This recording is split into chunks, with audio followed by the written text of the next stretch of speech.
qui va être avec vous sur le clavardage. On est deux cofondatrices, en fait, de la coopérative Insta avec notre collègue Amélie Côté, qui, je sais, est dans la salle, mais sera fort silencieuse ce soir.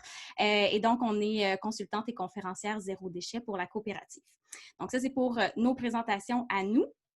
Et là, je vais faire une petite introduction pour vous mettre un peu dans le contexte. Je vais essayer de le faire rapidement parce que je veux vraiment que vous ayez plus de temps avec nos panélistes qui sont super intéressantes. Mais pour présenter un peu le contexte, il faut que je vous parle du guide, en fait, le fameux guide pour lequel on fait le webinaire ce soir. Ce guide-là, en fait, a été une réponse au retour du tout jetable quand la pandémie a commencé. On a tout un petit peu le poil qui a hérissé quand on a vu que tous les commerçants sautaient sur le jetable par peur finalement du virus, qui est absolument compréhensible. Puis on s'est réunis parce qu'on a voulu répondre finalement à ce retour-là, puis au refus des contenants réutilisables chez nos commerçants. Donc, le guide a été créé plus spécifiquement pour les commerces, les restaurants, les cafés, mais personnellement, je trouve que c'est super aussi important pour les citoyennes et citoyens, parce que si nous-mêmes, on comprend mieux c'est quoi les processus qui sont sécuritaires, bien, on peut être en appui puis aider finalement les commerçants. Donc, j'invite vraiment tout le monde à le consulter. On en parlera plus. Sinon, ce guide-là, on est super content de dire qu'il a été révisé par la Direction régionale de la santé publique de Montréal. Donc, on a vraiment comme un appui, un regard fiable sur le sujet pour s'assurer que ce qu'on vous dit est fiable aussi. Dans le guide, on répond à 3 enjeux. En fait, on explique l'enjeu du virus par rapport aux surfaces, c'est-à-dire que ce n'est pas tant la surface le problème que le processus qu'il faut se questionner. Donc, on aborde un peu ce sujet-là. On propose des solutions aussi de processus qui sont simples et clairs pour utiliser les contenants réutilisables, et on expose aussi pourquoi le réutilisable est toujours la meilleure solution pour l'environnement. Et le tout est gratuit, donc on pourra vous repartager le guide finalement pour que vous puissiez communiquer avec nous pour pouvoir mettre la main sur ce guide-là. Voilà. Donc, dans les organisations qui ont participé, parce qu'on était plusieurs organisations à travailler sur ce guide-là finalement, donc la coopérative Insta, on est plusieurs à avoir travaillé à la coopérative sur ce guide-là, dont aussi Aurore qui est dans le panel, on est comme en triple ce soir. Il y a aussi La Vague, justement, qui est l'organisation qui est à l'origine du projet de la tasse. Si vous ne connaissez pas la tasse qui est en consigne, c'est un très beau projet. Il y a le circuit Zéro Déchet aussi, qui est une plateforme qui rassemble plein de commerçants qui acceptent que leurs clients, finalement, amènent leurs propres contenants pour pouvoir se servir en vrac. Il y a aussi la Direction régionale de la santé publique de Montréal. Il y a l'Association québécoise Zéro Déchet aussi, qui sont organisateurs du festival Zéro Déchet depuis plusieurs années. Et il y a aussi Montréal Métropole en santé qui ont plusieurs projets, dont un sur la sécurité alimentaire pour tous. Donc, on était vraiment un groupe de plusieurs personnes à travailler sur ce guide-là. Ce soir, en fait, on a 3 intervenantes qui représentent, en fait, je dirais 3, mais 4 de ces organisations-là. Donc, je vais vous les présenter rapidement. Puis, si vous voulez oui, c'est ça, sortir vos petits minois pour dire bonjour. Donc, nous avons Aurore de La Vague et aussi de la coopérative Insta, qui est spécialiste en économie circulaire et gestion des matières résiduelles, coordonnatrice de La Vague et membre de la coopérative, comme je disais. Donc, Aurore, nous avons Cindy Trottier du circuit Zéro Déchet, donc qui a fondé le circuit Zéro Déchet, qui est blogueuse sur cindytrottier.ca, ou pour ceux qui la suivent depuis longtemps comme moi, qui était à l'origine Tendance Radie, et qui vient du milieu, en fait, c'est fort intéressant, du milieu du marketing comme graphiste. Donc, ça teinte beaucoup le travail de Cindy de façon fort intéressante d'ailleurs. Nous avons aussi Marion Noss de l'Association québécoise Zéro Déchet, qui est membre du comité de coordination de la QZD et qui est aussi étudiante en environnement à l'Université de Sherbrooke. Donc, ce sont nos 3 panélistes qui sont autour de notre table virtuelle ce soir. Voilà. Donc, je prends une grande respiration parce qu'encore une fois, j'essaie de vous laisser le plus de place possible. Petite mise en contexte pour vraiment bien encadrer les discussions qu'on va avoir ce soir autour du guide. La première, c'est de ramener en fait le contexte du mode de transmission de la COVID-19, c'est-à-dire que la transmission se fait principalement par les gouttelettes dans l'air, donc quand on est en contact avec des personnes directement. C'est possible d'être contaminé par les surfaces, donc si par exemple, je suis porteuse de la COVID, j'éternue dans ma main, je touche à une surface, quelqu'un d'autre vient les toucher et comme se met la main dans le visage. C'est une possibilité, mais il n'y a pas de cas de contamination par les surfaces qui a été répertorié à ce jour. Donc, c'est un risque qui est plus minime, je dirais, et qui est facile à combattre, en fait, en se lavant les mains régulièrement et justement en ayant des bons processus avec les surfaces qu'on gère, tels les contenants réutilisables. Autre chose super importante, Dans le guide, en fait, on parle de contenants réutilisables. Donc, il y a plusieurs types de contenants réutilisables. Globalement, on parle de contenants personnels. Donc, si par exemple, j'amène mes propres contenants chez un restaurateur, un café ou une épicerie pour me servir ou me faire servir des aliments ou des produits dans mes propres contenants. Il y a des contenants aussi qui sont consignés parce que ces contenants-là vont être réutilisés aussi ou non, en fait. Donc, par exemple, la vaisselle d'un restaurateur ou d'un café qui serait réutilisée aussi sont des contenants réutilisables. Donc, c'est ce qu'on veut dire par contenants réutilisables. Voilà, j'ai dit ça comme en un souffle rapide pour vous laisser du temps. Je crois avoir réussi ma tâche d'introduction efficace et rapide. Donc, je partirai le bal dès maintenant pour vous laisser le plus de place possible. Donc, ma première grande question, en fait, ça a été quoi la motivation de chacune de vos organisations et de votre personne finalement à vous impliquer pour créer ce guide-là? C'est quoi l'expertise que votre organisation ou votre personne, en fait, les deux vont un peu ensemble, à ce guide-là? Et je commencerai par Aurore. Allô, Aurore? Allô, bonsoir tout le monde. Merci beaucoup d'organiser ce webinaire. On est vraiment toujours très content d'aborder ces sujets. Donc, ta première question, motivation, pourquoi est-ce qu'on a créé un guide sur la gestion des contenants réutilisables? Bien, tout simplement parce que on a vu les objets réutilisables faire les frais d'un certain principe de précaution en début de pandémie. On a vu des grandes enseignes, Starbucks, Tim Hortons, pour ne pas les nommer, prendre la décision en fait d'interdire aux clients de pouvoir se présenter avec leurs propres objets en raison de la crise sanitaire. Puis, évidemment, hein, comme tout le monde, au début, tout le monde était un petit peu dans le flou, c'était très nouveau et on était à l'affût des découvertes sur ce virus. Donc, on est resté très prudent et on a suivi évidemment avec attention tout ça et on a respecté les gestes de prudence. Mais rapidement, on a constaté que d'une part, il n'y avait pas d'interdiction de la part des autorités publiques pour les contenants réutilisables. D'autre part, on constatait que la littérature scientifique venait dire en gros qu'on n'était pas en train de sauver des vies en remplaçant par du tout jetable. Donc, finalement, on avait vraiment besoin de répondre aux inquiétudes 100% légitimes des commerçants et des clients qui, en fait, même pour les plus motivés d'entre eux, je dirais, avaient besoin de guidance, démêler le fait le frais du bro. Oui, c'est pas mal, à lundi soir. Le faux du vrai sur ces enjeux-là. Et finalement, être capable de dire, bon, ben, si moi j'accepte alors que Starbucks ne le fait pas, est-ce que je vais être correct? Donc, c'est vraiment la motivation principale de la création de ce guide. Et puis, au niveau de la vague, en fait, du réseau de commerçants qu'on représente, on a voulu s'assurer sur le guide que les processus étaient très simples. Il ne faut pas que ça prenne une procédure de 3 pages pour pouvoir servir un café dans la tasse réutilisable d'un client qui se présente. Donc, on a vraiment apporté le point de vue du commerçant sur la table. Et finalement, la réalité du commerçant qui est que quand il y a une file d'attente qui se forme et qu'en plus on est dans une situation stressante parce qu'on a moins d'employés, parce que la Covid, etc., voilà, il faut que ça se passe de façon très simple. Et je pense qu'on a vraiment réussi à démontrer qu'on était capable de fonctionner de façon sécuritaire avec des contenants réutilisables et c'est ce qu'on démontre dans le guide. Merci. J'aime ça, tu es à peu près sur la même vitesse que moi ce soir. Pour essayer de dire le plus de choses possible. Merci, Aurore. Sinon, je passerai à Cindy, la même question. Motivation, expertise. Bonjour tout le monde. Au niveau du circuit zéro déchet, la principale motivation, ça a vraiment été de la part de nos commerçants. C'est des commerçants qui sont répertoriés, qui nous ont fait des demandes à savoir c'est quoi qu'on a le droit de faire, c'est quoi qu'on n'a plus le droit de faire. Il y avait énormément de questions qui étaient posées de la part des commerçants et on n'avait pas nécessairement toujours les réponses. Oui, on connaissait les réponses par rapport au MAPAC du passé, là, de comment on pouvait amener nos contenants réutilisables et tout. Donc, on avait ça déjà sur le circuit, on avait cette information-là. Pardon. Par contre, en contexte de pandémie, on n'avait pas vraiment d'informations à leur donner. Donc, c'était nécessaire, je crois, de rassembler cette information-là et d'aller vérifier auprès des instances, à savoir, est-ce que ça peut se faire encore? Est-ce que c'est dans le même contexte? Donc, la motivation, elle est vraiment venue du fait de pouvoir répondre à ces questions-là. Et plus personnellement, ça a vraiment été pour savoir, même moi, moi, là, qui allais auprès de mes commerces qui étaient sur mon répertoire, est-ce que je peux encore aller auprès de mes commerces avec mes contenants? Est-ce que c'est vraiment dangereux? Donc, il y avait beaucoup de questions qui étaient en suspens, qui, lorsqu'on s'est rassemblés, je crois, a réussi à trouver une certaine voie. Là, je pense qu'on a bien réussi à rassembler la majorité des informations.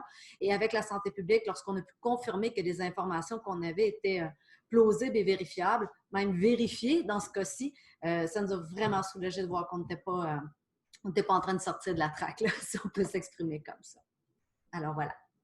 Merci. Et j'ajouterais aussi de ton expertise aussi tout le travail que tu as fait avec les circuits justement sur ces processus-là. Donc, tu en as une belle expertise aussi à ce niveau-là. Marion, même question. Oui, bonjour, bonsoir. Merci en tout cas tous d'être là avec nous. Donc nous, bon, ça va un peu se répéter finalement par rapport à ce qui a été dit, mais c'est vraiment qu'on a ressenti un peu, pour revenir à ce qu'a dit Cindy, par rapport à nos membres entreprises de l'association et par rapport aux citoyens, un réel besoin au début, les personnes étaient un petit peu perdues. Bon, il y en a qui ont quand même des magasins zéro déchet qui ont réussi à aller de l'avant et à très vite s'adapter, mais c'est qu'on ressentait un réel besoin finalement de poser les choses de manière claire, et c'était surtout ça en fait aussi, où aller chercher l'information. On ressentait finalement cette inquiétude, et on voulait vraiment, surtout en étant l'association québécoise Zéro Déchet, aider les citoyens et les commerçants, et pouvoir les outiller grâce à un guide. Merci beaucoup. Donc, ça fait un peu l'introduction de cette discussion. Donc, je plongerai dans le vif du sujet si vous m'accompagnez là-dedans. Puis ma première question revient justement à Marion, à savoir justement, vu que vous êtes une organisation qui soutient le mode de vie zéro déchet, est-ce que justement auprès de vos membres, vous avez remarqué un recul par rapport à l'utilisation des contenants réutilisables à cause de la pandémie?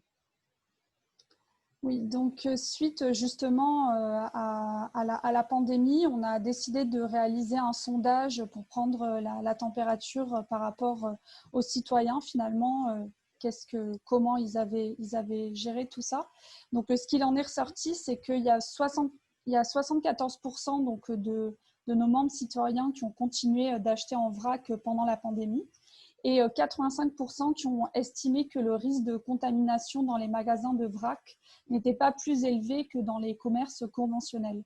Donc, c'est sûr que ce chiffre, on a quand même vu que les personnes ont continué à acheter en vrac. C'est sûr qu'il y a eu un léger recul, mais ça s'explique notamment car au début, on n'avait pas vraiment toutes les informations.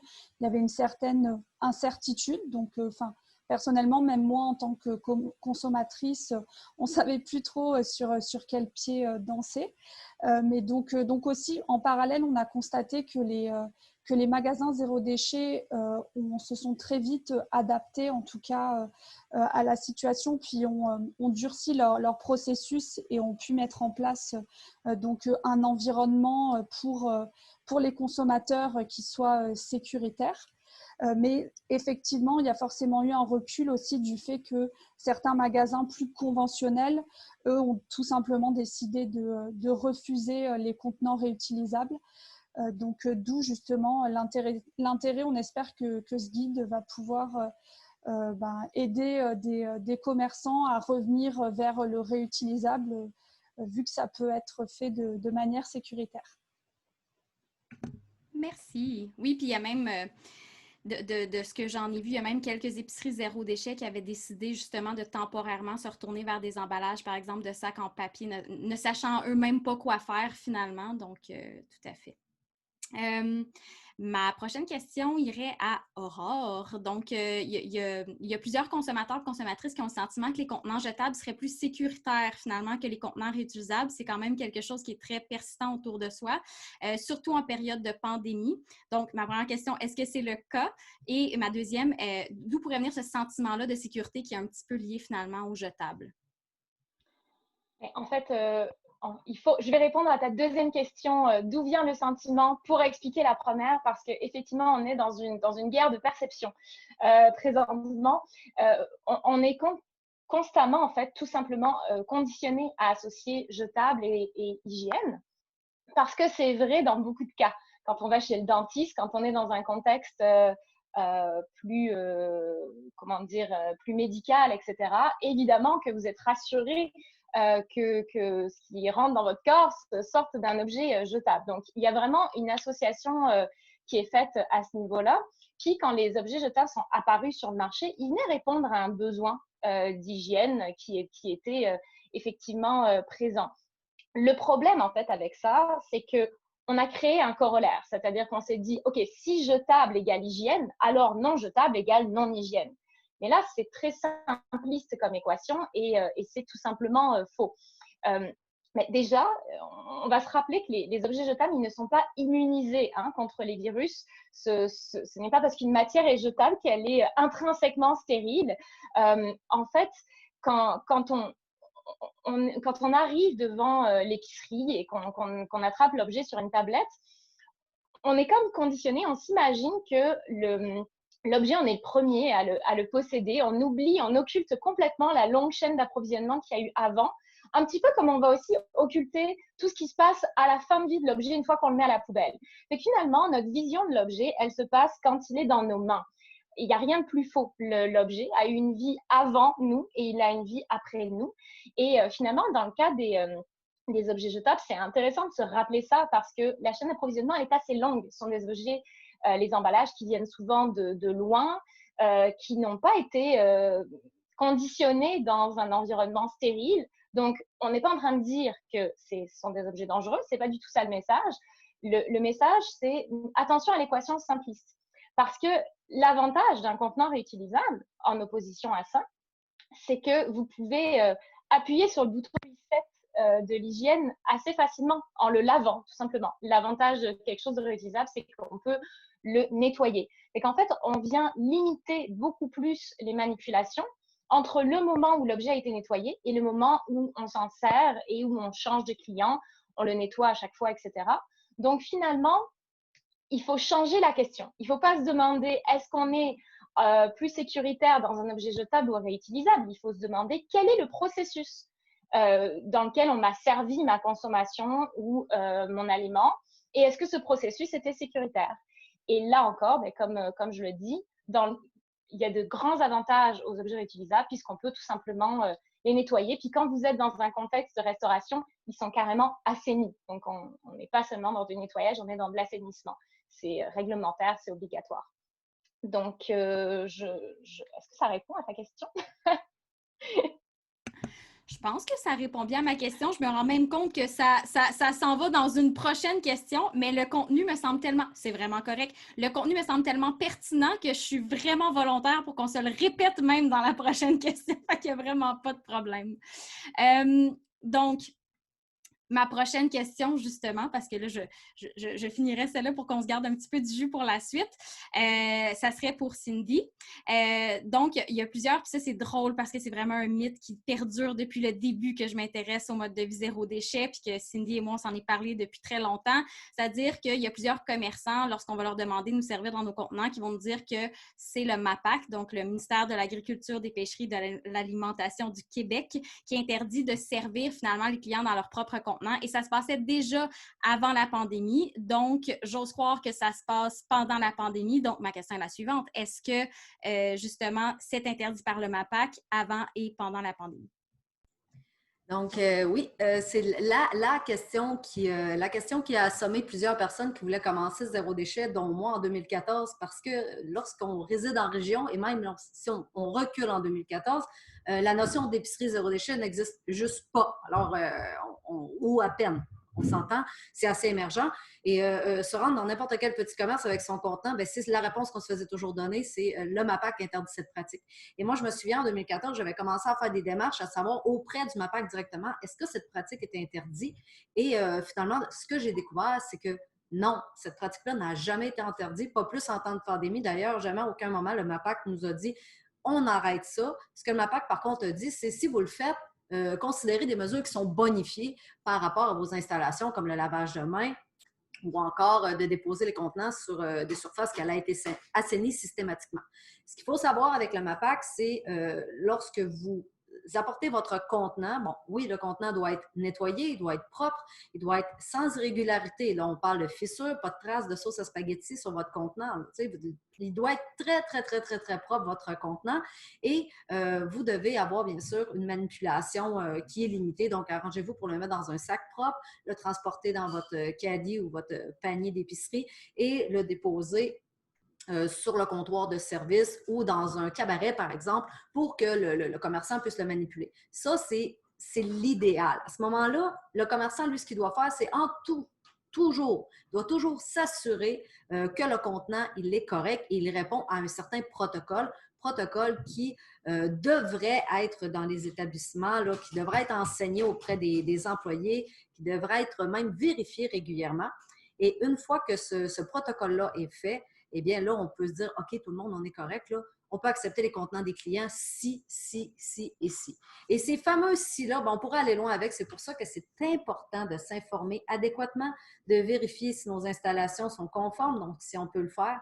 Et bien sûr, c'est un petit peu comme ça qu'on va réussir à poursuivre ce mode de vie-là. C'est vraiment en respectant les règles qui sont appropriées dans ces conditions. Puis bien sûr, on va les retrouver dans le guide, là, très bien déchiffré là, à ce moment-là.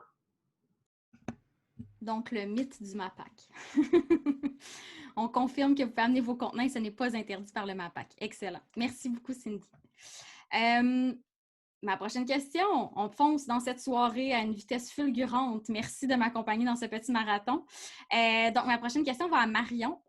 Donc, les emballages sont là puis ont été créés pour finalement protéger les aliments. Donc, est-ce qu'ils ne sont pas indispensables finalement à nos vies?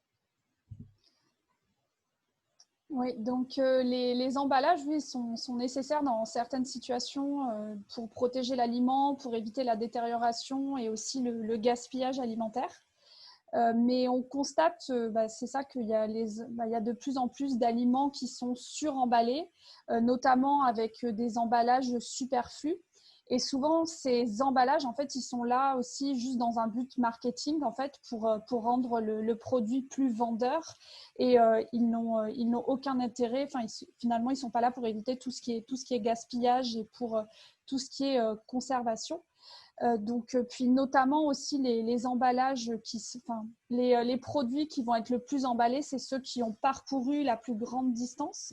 Donc, d'où la nécessité si on se met, mettons, à acheter en circuit court ou à développer ce type de mode d'achat, finalement, on aura aussi moins besoin d'emballer les produits. Mais donc, c'est ça aussi, d'où au niveau de l'emballage, essayer de privilégier tout ce qui est réutilisable ou consigné. C'est aussi une solution parce qu'effectivement, l'emballage va être nécessaire, mais on peut changer les emballages qu'on utilise. On peut avoir l'avantage de l'emballage autrement que par le jetable, effectivement. Excellent, merci beaucoup. Donc, et là, on s'en vient dans des questions un peu plus juteuses. Fait que je trouve ça très intéressant. Je ramène ma prochaine question à Aurore. Comment c'est possible finalement pour les commerçants de s'assurer que le service dans les contenants réutilisables personnels des clients et des clientes finalement va se faire en toute sécurité? C'est quoi le rôle des commerçants dans cette transition-là vers le réutilisable? Alors, ça va être très simple en fait. Et c'est ça l'astuce, c'est que vous n'avez pas besoin de former vos employés pendant 2 heures pour pratiquer la réduction à la source. Et ça, c'est vraiment une bonne nouvelle. Donc, le premier principe à retenir, le client fait sa part. C'est-à-dire, comme l'a dit Cindy très justement, le client arrive avec un contenant propre, non fissuré, dans certains cas non étiqueté. Ça peut aider en fait au niveau de la caisse. Le client arrive avec un contenant assez large et va manipuler lui-même le contenant. Je vous donne un exemple. J'arrive avec une tasse à café réutilisable, je la pose en tant que client sur le comptoir de service. Et ça, c'est la notion la plus importante. Comptoir de service versus comptoir de préparation. Donc, ce qui vient de l'extérieur reste sur le comptoir de service, là où la personne paye, là où la personne dépose son portefeuille, etc. Et le contenant ne va pas dans la zone de préparation alimentaire, auquel cas il faudrait effectivement tout désinfecter par derrière. Mais donc, si j'arrive avec ma tasse réutilisable, j'enlève moi-même le couvercle je peux avoir un remplissage sans contact, donc encore mieux finalement qu'un échange de contenants, qu'il soit jetable ou non. Remplissage sans contact, je referme moi-même le couvercle, c'est terminé. Donc, à retenir, les clients manipulent eux-mêmes le couvercle, se présentent avec une ouverture assez large pour avoir un remplissage sans contact et le contenant reste sur la zone de service. Si vous avez des cas particuliers, évidemment, il y aura peut-être des ajustements à faire. On vous invite à consulter le guide pour voir la procédure complète. Mais oui, clairement, les commerçants, vous êtes les porteurs de cette transition. Si vous n'embarquez pas là-dedans, ça ne se fera pas. Donc, vous avez un grand, grand rôle à jouer. Et on vous invite à ne pas hésiter à communiquer à vos clients clairement ce que vous attendez d'eux. La transition se passe correctement. Merci beaucoup. Excusez-moi, j'ai eu de la misère avec mon fameux bouton mute. Un grand classique. Excellent. Puis en fait, c'est drôle, il y a tout le temps le mot, puis il va revenir dans la prochaine question, mais le mot processus. J'aime beaucoup ce mot dans cette situation qui me semble vraiment le plus important d'entre tous. Puis ma prochaine question s'en va à Cindy. Et là, on va se répéter, je le sais, parce que Aurore a déjà abordé ce contenu-là, mais pour moi, il est très important. Fait que Cindy, je te repose la question, puis pour vrai, redéveloppe parce que c'est vraiment le point le plus important. Donc, pourquoi finalement les contenants réutilisables peuvent potentiellement être plus sécuritaires que les contenants jetables? Je pense que c'est une notion qui est souvent oubliée, mais on en a parlé un petit peu au début de la formation, au début du webinaire, pardon, mais le réutilisable se nettoie, contrairement au jetable. Donc, lorsqu'on vous donne un contenant en papier, eh bien, c'est une surface qui est poreuse, on ne peut pas la nettoyer forcément. Elle va se retrouver à être jetée, que ce soit au recyclage ou encore que ce soit dans les ordures. Alors que le contenant réutilisable, lui, on peut le nettoyer et on peut l'assainir. Et lorsqu'on suit une formation auprès du MAPAC, et si vous êtes un commerçant, vous le savez, vous devez avoir un gestionnaire qui s'occupe de la gestion des employés, vous devez avoir des processus ainsi que des protocoles par rapport au nettoyage et à l'assainissement, que ce soit des surfaces ou encore des différents contenants. Donc, vous êtes déjà à l'aise avec l'idée que vous devez nettoyer et assainir. Et vous, ensuite, en tant que restaurateur, même, c'est encore plus évident que lorsqu'on est une épicerie, par exemple, on doit nettoyer notre vaisselle si on veut éventuellement resservir. Et rares sont les restaurants que je connais qui vont servir de la vaisselle jetable, outre les chaînes de fast-food. Donc, lorsque vous allez dans n'importe quel restaurant, fine cuisine, etc., ou même de la cuisine un peu plus traditionnelle, les commerçants plus traditionnels, ils utilisent tous de la vaisselle lavable et ils suivent un protocole. Donc, le réutilisable est sécuritaire dans la mesure où il est en plus conditionné. Donc, c'est géré par le MAPAC. Il y a des règles qui sont excessivement strictes à ce niveau-là. Donc, lorsque vous allez dans un établissement avec vos contenants, eux vont s'assurer, forcément, ils doivent s'assurer que le contenant soit, comme je disais plus tôt, sans défectuosité en lien avec la norme. Donc, qu'est-ce que le MAPAC vous a donné comme processus pour les accepter? Et une fois, si vous dites, ben moi, j'aimerais mieux pas accepter les contenants des clients, mais offrir mes propres contenants, bien, vous avez toujours l'option de la consigne aussi. Et l'avantage de la consigne, je crois qu'on va en parler un peu plus tôt, mais c'est vraiment qu'elle peut être assainie par le commerçant. Donc, la chaîne de salubrité est faite par le commerçant à 100%. Et on est dans un secteur zéro déchet. On reste dans une optique zéro déchet, même avec la consigne. Donc, c'est une des raisons, entre autres, pourquoi moi je considère, et même qu'on a réussi à établir que le réutilisable, c'est encore la solution qui est la plus sécuritaire et la plus éco-responsable également, là. D'ailleurs, il y a quelqu'un chez Greenpeace qui a dit dans un article, puis j'ai trouvé ça absolument délicieux, que le virus, lui, que ça soit une surface jetable ou réutilisable, ça ne change rien du tout dans sa vie de virus. Là, c'est une surface. Fait que la question, encore une fois, c'est finalement le processus justement qu'il y a derrière. Donc, voilà. Merci beaucoup. Justement, tu parlais de consigne, Cindy. On saute à cette question justement avec Aurore, c'est-à-dire qu'il y a un intérêt grandissant pour la consigne. Et donc, pourquoi? C'est quoi les raisons? Qu'est-ce qui se passe avec la consigne, Aurore, s'il te plaît? Je vais essayer de garder ça très court. En fait, ça va bien. Je regarde mon temps, puis ça va bien. Oui, puis même, oui. Je vous le dis tout de suite, les filles, après, s'il y a d'autres choses que vous voulez ajouter, ce sera possible. Donc, vas-y. Mais je vois qu'il y a des questions très pertinentes aussi qui ont été posées dans le chat et j'ai bien hâte d'y répondre. On parle beaucoup de consignes en ce moment. On parle de quelles consignes? Là, très rapidement, il y a la CRM, c'est-à-dire les contenants à remplissage multiples, et les CRU, les contenants à remplissage unique. Le CRM, typiquement, ça va être le contenant de bière, la bouteille de bière brune que vous ramenez chez le dépanneur, qui va être lavé un certain nombre de fois et puis réutilisé. Et puis la CRU, donc le contenant à remplissage unique, ça va être tout ce qui est la canette, les contenants de boissons gazeuses qui finalement sont à usage unique.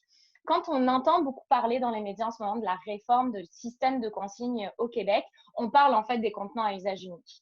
Donc, dans les prochaines années, il y aura davantage de contenants à usage unique. En fait, l'intégralité des contenants de boissons, que ce soit du lait, du jus, de la boisson gazeuse, etc., vont être concernés par ça.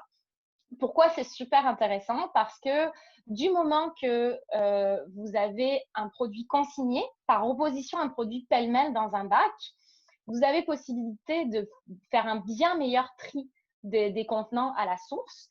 Et donc, dès que vous avez un meilleur tri, vous avez une meilleure qualité de ce qui sort en fait de chez du recycleur. Et donc, vous pouvez l'envoyer pour des fins de recyclage. Comment dire, ça se passe beaucoup mieux pour ce contenant-là, pour avoir une chance d'avoir une seconde vie. Pourquoi? Parce que imaginez bien qu'un ballot de plastique tout mélangé versus un ballot d'un certain type de bouteille en plastique pour telle boisson. Mais tout de suite, on sait beaucoup mieux utiliser la matière pour lui donner une seconde vie. Donc ça, c'est l'avantage. Il faut juste rappeler qu'il y a évidemment des limites à ça, dans le sens où le recyclage n'est pas un système merveilleux et magique dans lequel une bouteille redevient une bouteille un nombre infini de fois dans sa vie. En fait, c'est très, très rare qu'on puisse recycler à l'infini de matière. Généralement, le recyclage de la matière va plutôt dégrader en quelque sorte la matière et faire en sorte qu'elle ne peut pas redevenir exactement ce qu'elle était avant. Il y a à quelques exceptions, le verre, l'aluminium se recycle théoriquement de façon infinie, mais demande énormément d'énergie et d'eau pour ce processus-là.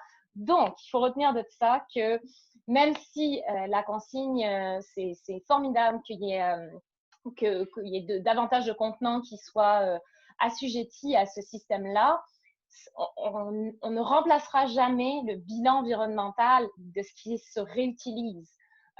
En gros, toutes les analyses le montrent, à partir d'un certain nombre de fois, les objets qui se réutilisent vont gagner, entre guillemets, l'équation du bilan environnemental. Donc, c'est formidable qu'on reparle de consignes davantage et n'oublions pas que l'objectif d'un point de vue purement environnemental, c'est vraiment de fonctionner avec un maximum de contenants réutilisables. Donc, c'est la CRM, la bonne réponse.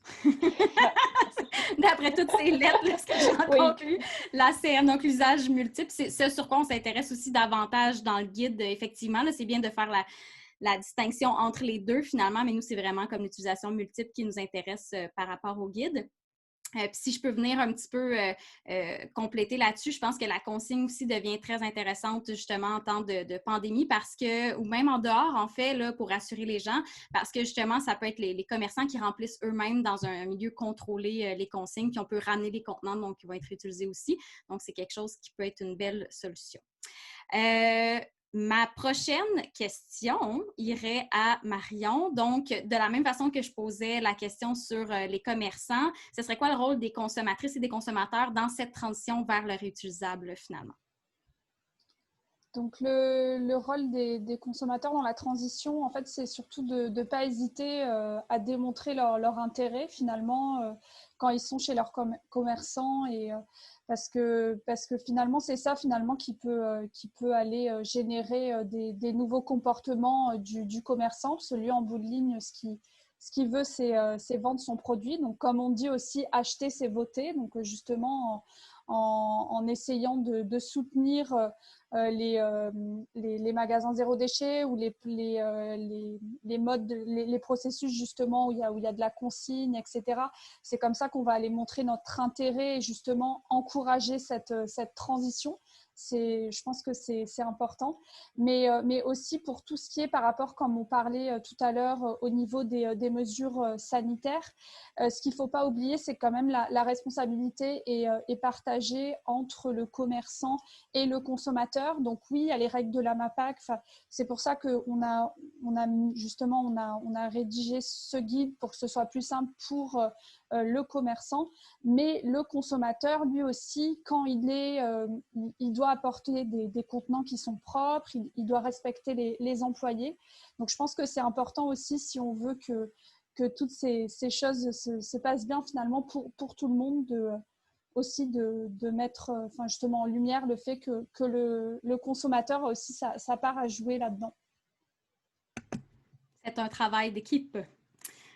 Excellent. Oui, puis même, j'ajouterais à ceci ma propre expérience avec le zéro déchet quand j'ai commencé, puis que je voyais déjà, il y a plusieurs années, qu'un commis ou une commis faisait des choses que je trouvais un petit peu limite au niveau sanitaire. À l'époque, j'étais trop gênée pour le dire parce que j'avais peur que si j'allais le dire, finalement, la personne se mettrait à avoir peur puis refuserait de me servir dans mes contenants. Et là, c'est plus du tout la position que j'ai. Maintenant, si je vois des commerçants qui, pour moi, n'ont pas les bonnes procédures, je vais être très diplomatique et très gentille et le faire avec le sourire, mais je vais le nommer pour qu'ensemble, finalement, on réussisse à avoir les bons processus puis que ça soit durable comme pratique aussi. Donc, tout à fait, un joli travail d'équipe.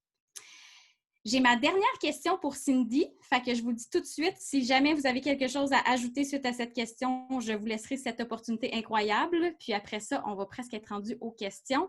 Donc, ma dernière question, Cindy, qu'est-ce qu'on souhaite pour le projet du guide pour la suite? C'est sûr et certain que qu'est-ce qu'on souhaite pour le guide, c'est que ça devienne la norme.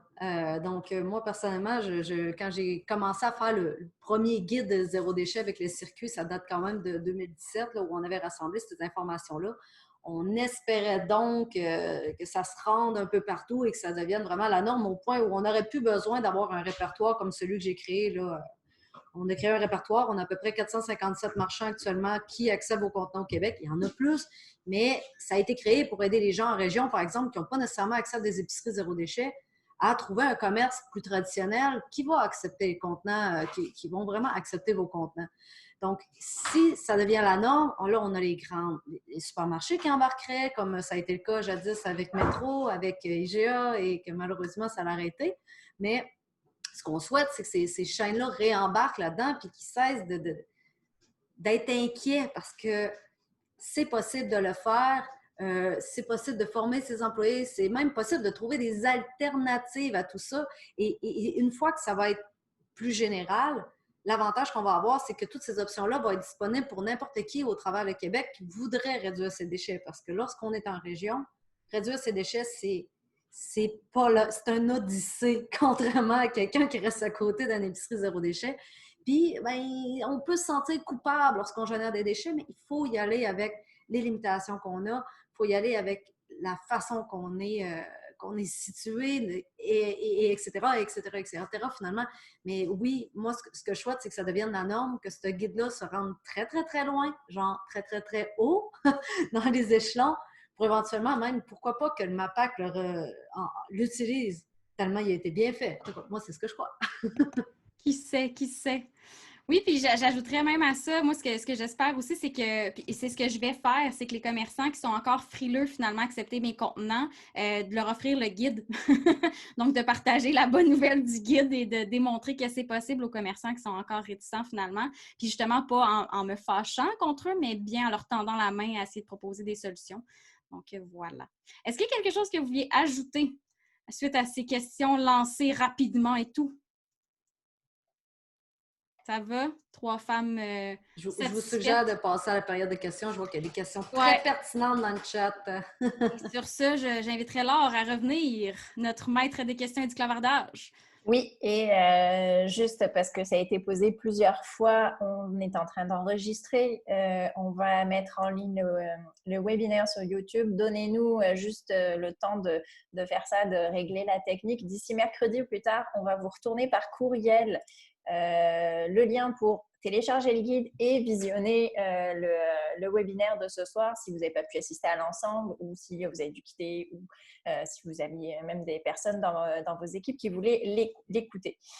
Première question, est-ce que par rapport aux annonces du gouvernement fédéral qui prévoit de bannir des contenants à usage unique d'ici fin 2021, est-ce qu'on sait si des aides financières ont été déjà abordées dans les réflexions pour soutenir justement la transition?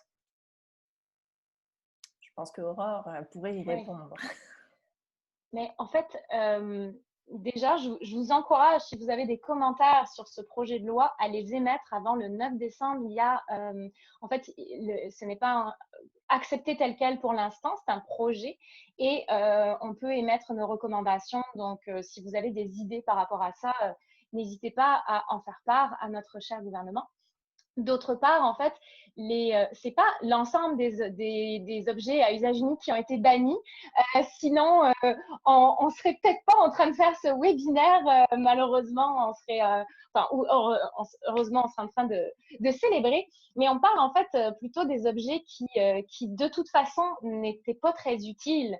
On parle de paille, d'ustensiles, quand 99% des livraisons se passent à domicile, et des petits anneaux pour les canettes quand on peut relier les canettes différemment. Donc, pour le moment, on n'est pas dans un règlement, dans une loi qui nécessite absolument de trouver une alternative, sinon on n'est pas capable de fonctionner autrement. On est plutôt dans un premier jet de choses qu'on pouvait déjà se passer et qu'il est temps de dire passons-nous-en de façon légale, s'il vous plaît. Donc, je pense que pour la suite, ce ne sera pas du tout une bonne idée personnellement de financer pour passer à des objets compostables, par exemple. Ça, c'est toute une autre parenthèse qu'on pourrait ouvrir et qu'on pourrait faire tout un webinaire là-dessus.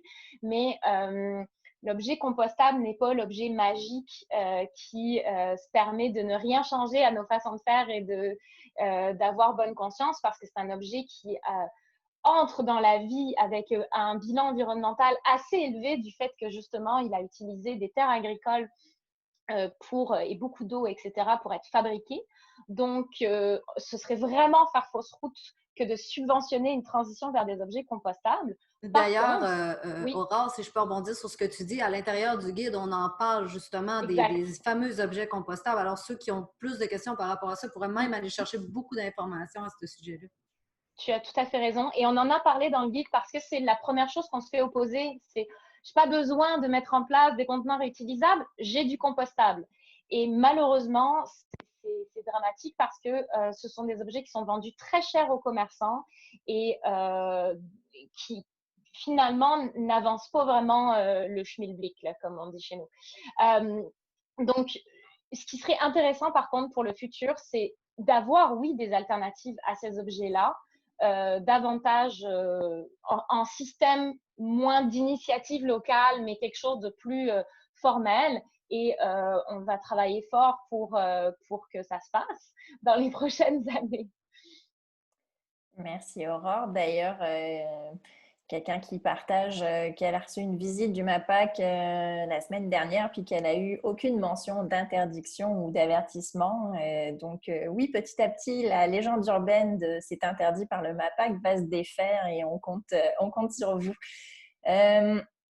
Autre question. Je descends. On rentre dans des questions un peu plus précises des fois et des cas par cas, mais c'est correct que vous avez tous des réalités différentes dans vos commerces chez vous. Donc, prenons l'exemple de la machine à crème glacée ou machine à café spécialisée où le contenant doit être posé sous la machine, puis une machine qui est bien sûr inaccessible pour le client. Est-ce que ce serait possible finalement d'apporter ses propres contenants ou de trouver une solution pour justement accepter le contenant du client, de la cliente, sans pour autant qu'on prenne le contenant sur la machine? Je sais qu'on est précis. Je vois Cindy qui lève la main. C'est sûr que dans un cas comme ça, là, si je peux prendre un exemple qui est assez typique, là, on a, mettons, la machine à McFlurry qui fait des McFlurry. Là, ça va être assez difficile dans le sens où cette machine-là, elle est conçue pour de l'usage unique. Elle fonctionne avec, par exemple, des objets à usage unique pour faire le mélange. Par contre, on a certaines machines à café qui disposent d'un petit plancher. Puis là, la notion de petit cabaret pourrait rentrer où le cabaret, on dépose l'objet à usage unique, l'objet réutilisable, pardon, dessus. Ensuite, on va le déposer sur cette surface-là. On va remplir le contenant et par la suite, bien, on le retire. Il n'y a eu aucun contact. Ça, c'est une des solutions qui est proposée, le fameux cabaret, qui permet de déplacer le contenant réutilisable du client un peu partout. Et bien sûr, à la fin de chaque utilisation de ce fameux cabaret-là, on doit désinfecter le cabaret seulement, dans ce cas-là, et non pas toutes les surfaces. Dans le cas où moi, j'ai certains de mes commerçants dans le circuit, eux autres ne peuvent tout simplement pas, par exemple, mettre le contenant sur la pesée où ils pèsent, par exemple, le poulet tranché ou la dinde tranchée. Eux vont utiliser un petit papier pour compenser. Par la suite, ils vont déplacer ce petit papier-là jusqu'au comptoir avec le contenant du client. Donc, ça, c'est une autre solution qui peut quand même être envisageable pour quelqu'un qui a vraiment plus de complications, mais qui permet quand même d'éliminer plusieurs papiers jusqu'au plastique dans ce cas-là. Donc, ça peut être une alternative intéressante. Ou le cas échéant, eh bien, c'est d'avoir des ustensiles qui sont réutilisables et de nettoyer et d'assainir entre chaque client.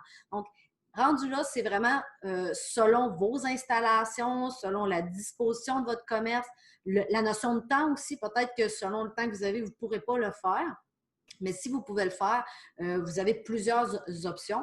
Puis si je me souviens bien, on l'a quand même très bien détaillé dans le guide aussi. Là, on a comme, je pense, 3 ou 4 cas par cas de cette façon-là. Donc, ça va être beaucoup plus simple de les lire puis de vérifier si votre cas fait partie de ce répertoire. Excuse-moi, Vas-y, Aurore.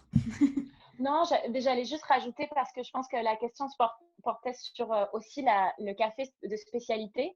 Puis, test à l'appui, on est capable de faire une fougère avec le petit bonhomme par-dessus, donc sans contact dans une tasse. Effectivement, ce sera peut-être pas toutes les formes de latte art qui seront possibles. Et dans ce cas-là, ou dans le cas de la crème glacée, par exemple, mais c'est l'avantage de se tourner vers la consigne. C'est que vous restez maître de vos contenants, donc vous pouvez les toucher, les manipuler, comme vous feriez avec un contenant jetable finalement, avant de le remettre au client. Il y a d'ailleurs des crèmeries dans le coin de Sherbrooke qui ont démarré la consigne et c'est bien intéressant. Ça me faisait en fait penser mon Dieu, 3 trucs. Là. Le premier, puis que Aurore, je sais que tu répètes souvent, mais de penser en tant que client aussi d'avoir des contenants à large ouverture.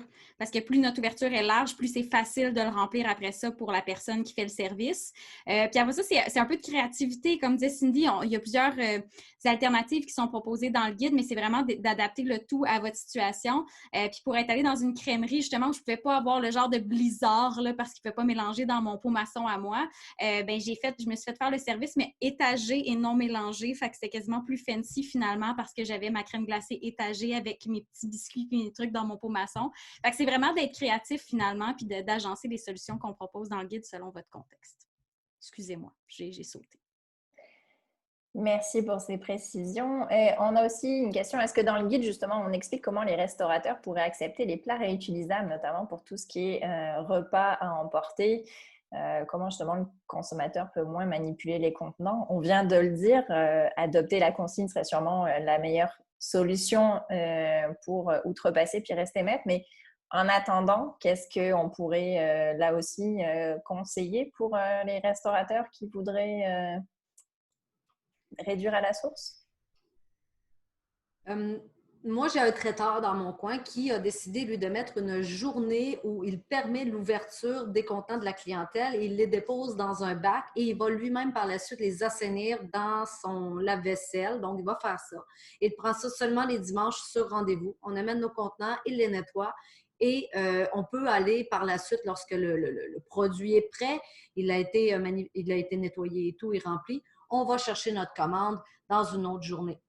Donc, l'avantage de ça, bien sûr, il demande à ce que les contenants soient propres, mais par la suite, lui, il s'assure un assainissement parce qu'il avait pensé à installer le service de consigne, mais il y avait des coûts associés à tout ça, puis il ne voulait pas nécessairement charger pour ses clients pour ça. Fait que lui, il dit, moi, je vais nettoyer les contenants des clients sur rendez-vous vraiment en mettant une date, là, un moment de la semaine. Donc, lui, c'est le dimanche et le jeudi, tu vas chercher ta commande.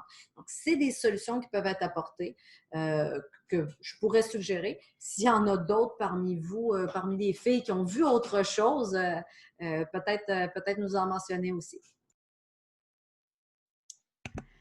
Moi, j'ai quelque chose que j'ai pas encore essayé puis que j'ai bien hâte d'essayer, en fait, au petit diner au coin de la rue chez nous. C'est de leur demander juste de préparer mon repas dans une assiette normale, comme si je mangeais au restaurant.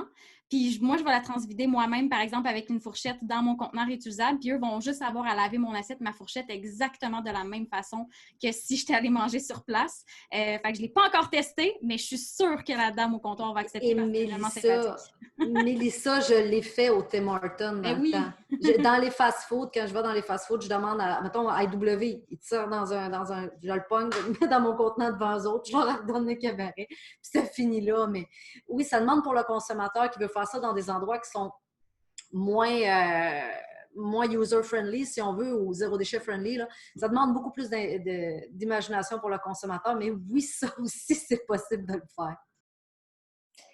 Merci. On a eu la question, le guide n'est pas disponible pour le moment en anglais. Je veux juste faire une petite parenthèse et dire que c'est un projet en fait qui a été mené quand même beaucoup en fait sur des heures bénévoles de l'ensemble des parties prenantes de la table de concertation.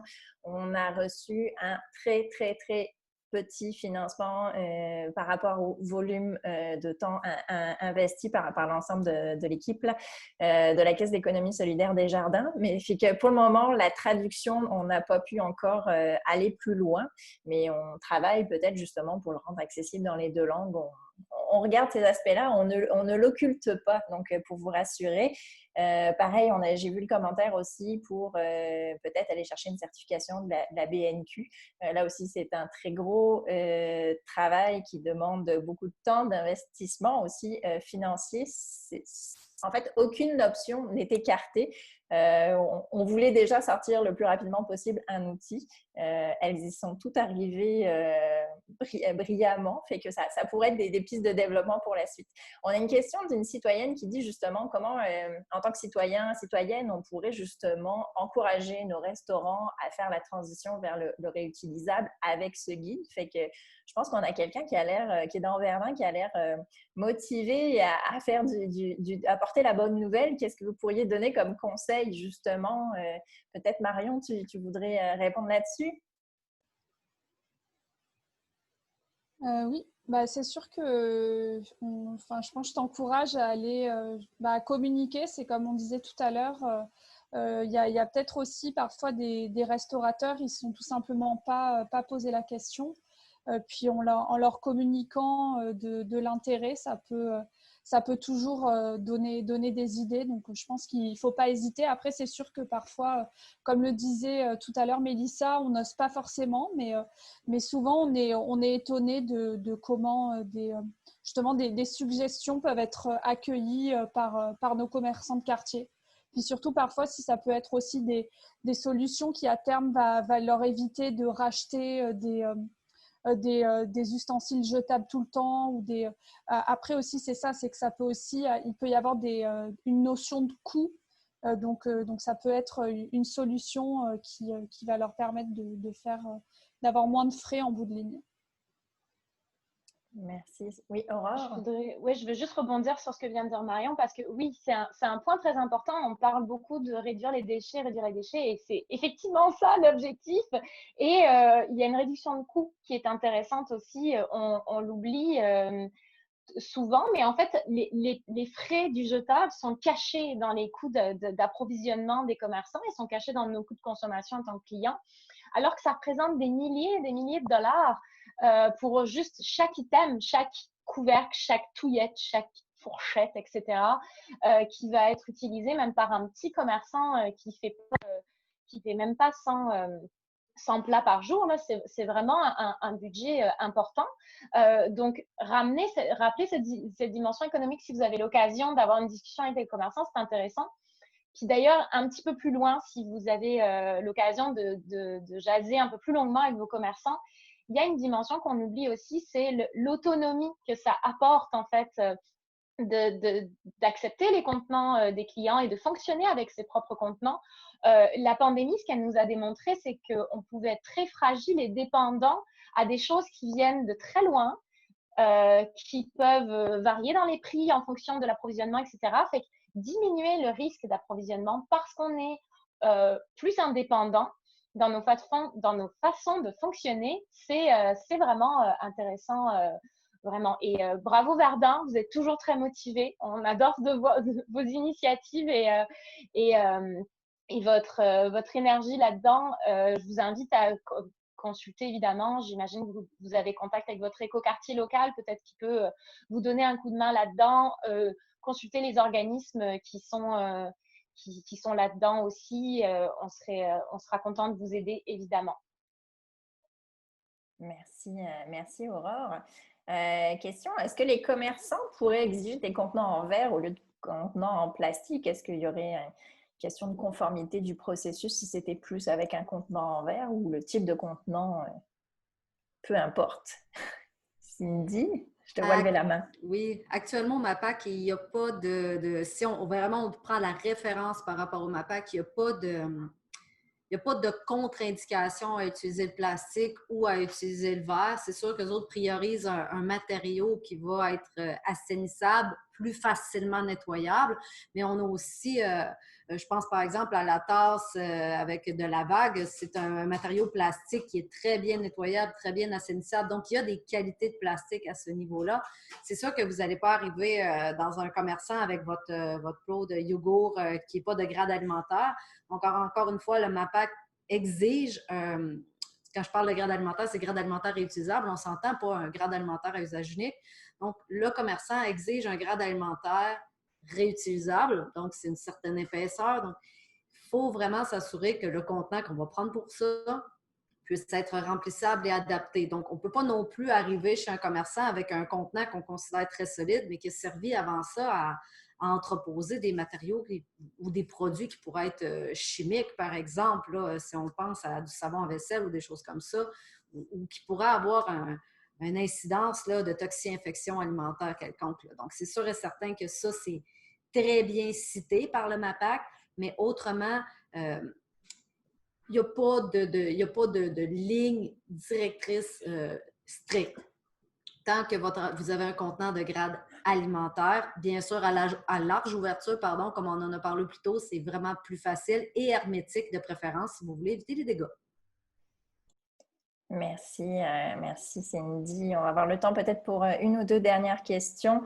Savoir si le guide est illustré. Oui, il y a quelques illustrations. J'en profite pour faire une parenthèse. Puis si ça concerne effectivement les tasses à café, parce que c'est notamment le projet porté par La Vague, mais je vous invite à consulter en fait le compte Instagram de La Vague. Il y a beaucoup de vidéos, d'animations qui sont faites justement pour montrer en image comment on peut servir le café sans contact. Fait que pour ceux qui sont plus visuels, c'est une bonne piste. Je sais que j'ai vu aussi passer régulièrement des publications sur le compte aussi de la QZD, soit sur Facebook, soit sur Instagram. Donc, n'hésitez pas à aller regarder un peu les comptes de tout le monde. Vous allez trouver un peu des illustrations de tous les propos de ce soir et du guide. J'aurais une dernière question justement pour la question des livraisons. Comment la livraison, on peut réconcilier ça avec du réutilisable. Est-ce que vous avez des pistes de solutions?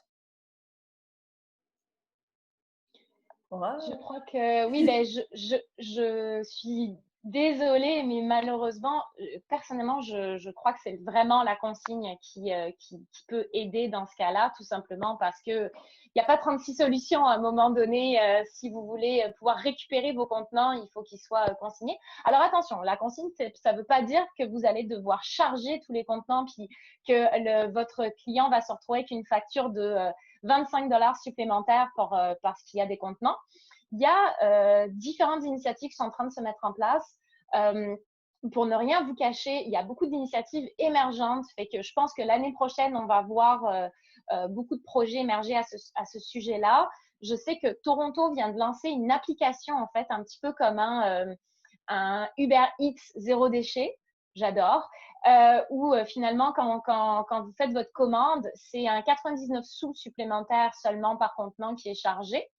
il y a un système pour savoir en fait que si vous l'avez pas ramené éventuellement votre contenant, ben là il sera facturé à son plein prix. Mais c'est comme un peu une location plutôt qu'un achat de contenant que vous faites rembourser par la suite.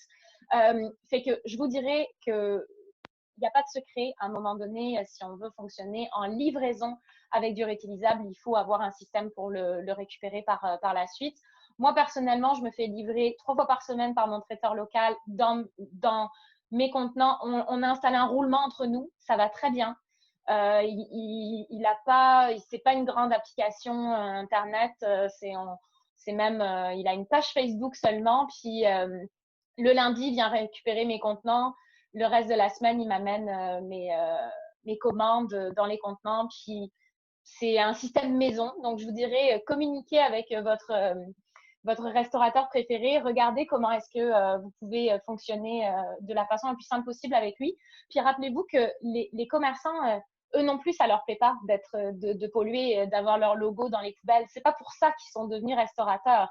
Donc, si on leur amène des solutions, généralement, ils sont très contents d'y participer dans la mesure de leurs possibilités, évidemment. Je voudrais juste rajouter, parce que c'est vrai que bon, par rapport au contenant, ce serait réellement la consigne qui serait une solution, mais en tout cas par rapport à tout ce qui est ustensiles et les serviettes, on peut aussi, nous, en tant que consommateurs, préciser qu'on souhaiterait qu'on nous livre sans les ustensiles ou sans les serviettes. Et aussi un commerçant qui malheureusement actuellement n'est pas capable de mettre en place la consigne. C'est aussi quelque chose, une habitude. Il peut se demander aussi au consommateur s'il a besoin des ustensiles ou des serviettes. Essayer d'éviter, en fait, comme c'est fait actuellement, on va les mettre de base dans les commandes, alors que finalement, quand on est chez nous, on a déjà des ustensiles et des serviettes. Donc ça peut être en tout cas juste une petite question qui permet à terme de réduire aussi une partie des déchets. Merci Marion. Cindy, tout à l'heure, je t'avais vu lever la main. Est-ce que tu avais quelque chose que tu voulais compléter pour cette dernière question? Oui, par rapport à la livraison zéro déchet, je sais que concernant certains produits en plus secs, je dirais, et là, on n'est pas nécessairement dans le cas des restaurateurs, mais j'ai un de mes membres, moi, qui fait la livraison sec directement chez vous. Donc, il arrive chez vous et une fois sur place, je ne sais pas pendant la pandémie comment c'est arrangé, mais avant la pandémie, il rentrait chez vous, il remplissait vos contenants avec la quantité demandée et il repartait tout de suite avec ses contenants à lui. Donc, ça, c'était l'avantage de ça, c'est il livrait directement votre épicerie zéro déchet dans votre maison. Donc, je sais que lui faisait ça. Ensuite, oui, c'est vrai, oui, effectivement, dans le chat, on dit que c'est Vrac sur roue. Oui, c'est Vrac sur roue à Montréal qui fait ça, livre en vélo. Mais par rapport à tout ce qui est de liquide, par contre, il est dans des contenants qui sont consignés. Donc, il y a moyen. Vraiment, la créativité des commerçants, elle est incroyable. Et même, on a des produits, si je pense à Planète, où on peut rentrer directement dans les sous-sols des madames qui ont décidé d'avoir des contenants dans le quartier pour remplir nos propres contenants. Mais encore là, tout dépend du contexte. C'est sûr qu'on parle de ça hors contexte de pandémie, bien sûr. Il faudrait voir comment ça s'est adapté durant la pandémie, ces façons de fonctionner-là, mais c'est des choses qui étaient possibles jadis. Autrement, bien, je crois qu'actuellement, vraiment, la consigne, c'est ce qui répond le mieux. Ou comme mon traiteur et celui d'Aurore, là, on donne les contenants une journée et par la suite, il y a comme un roulement qui s'installe. Ça aussi, ça peut être intéressant. Merci, merci pour les précisions. Ça faisait le tour des questions. On a débordé d'un petit 5 minutes par rapport à ce qu'on avait prévu. Je veux juste, toutes mesdames, vous partager tous les beaux mots qu'il y a dans les commentaires, les merci, les bravos pour cet outil. Fait que je vous les transmets. Ils sont nombreux, je ne peux pas vous les citer tous, mais je voulais vous les partager. Donc, Mélissa, si tu veux terminer, je te laisserai le mot de la fin. Oui, bien, mon mot de la fin, ça va être merci aux panélistes extraordinaires et à tous les participantes et participants qui ont accepté de vivre ce marathon parce que je sais que je fais les choses rapidement, mais efficacement. Fait que merci d'avoir suivi le marathon tout le long. Merci d'avoir répondu aux questions de façon super concise. Donc, voilà, sur ce, partagez la bonne nouvelle du guide, s'il vous plaît.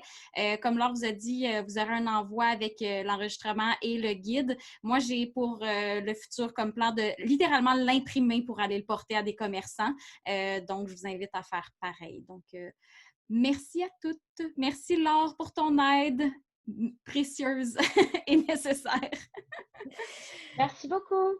Merci. Bonne soirée à vous tous. Bonne soirée. Merci, bonne soirée à tous.